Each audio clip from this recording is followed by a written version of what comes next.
Il faut que tu connaisses ces temps pour le TOEIC. She realized she is submitting, submits, has submitted ou had submitted the report before the deadline passed. Alors là, la phrase, qu'est-ce qu'elle cherche à dire? Elle cherche à dire, elle s'est rendue compte, elle a réalisé qu'elle avait soumis en gros le rapport avant que la deadline ne soit passée. Ok, donc en gros, on a deux actions dans le passé, tu vois. Genre, elle a réalisé qu'elle avait soumis le rapport avant que la deadline ne soit passée. Ok, donc là, avant que la deadline ne soit passée, comme on a du past simple ici, c'est quelque chose dans le passé. Donc on pourrait dire par exemple que c'était hier. Donc en gros, là, ce qu'on cherche à dire, c'est qu'en gros, quelque chose s'est passé avant un autre moment dans le passé. Tu vois, l'autre moment dans le passé, en l'occurrence, c'est le before the deadline passed, qui est potentiellement hier. Et ce qu'on cherche à dire, c'est qu'en gros, elle a fait quelque chose avant hier. Okay, et comment est-ce qu'on forme ça en anglais? C'est avec du past perfect. Okay, le past perfect, c'est vraiment typiquement ça. Et le seul past perfect qu'on a ici, c'est had submitted. Donc le past perfect se forme toujours avec had plus submitted, donc ed à la fin ou la forme irrégulière, d'accord?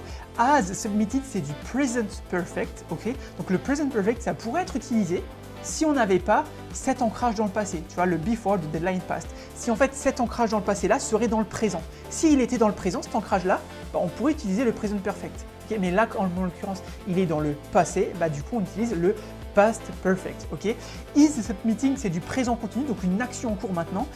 Pas vraiment le cas ici. Et submit, c'est juste du présent simple, donc pour exprimer une généralité, une habitude, quelque chose de vrai, un fait scientifique, quelque chose comme ça. Ici, ça va pas vraiment, hein. C'est vraiment, on a deux actions qui s'entremêlent dans le passé, donc là, past perfect, c'est ce qui est le plus adapté. Donc voyons si c'était bien ça, et puis c'était bien ça. Donc voilà, ça c'est vraiment un concept qu'il faut connaître pour le TOEIC, vraiment le present perfect, past perfect, future perfect, ça c'est vraiment des choses qui tombent au TOEIC, surtout dans les part 5 ou même dans les textes ou dans les audios pour donner genre des échelles de temps, tu vois, il s'est passé ça, puis ça, ou des trucs comme ça s'est passé avant ça. Donc il faut des fois vraiment bien le comprendre pour savoir bien répondre aux questions.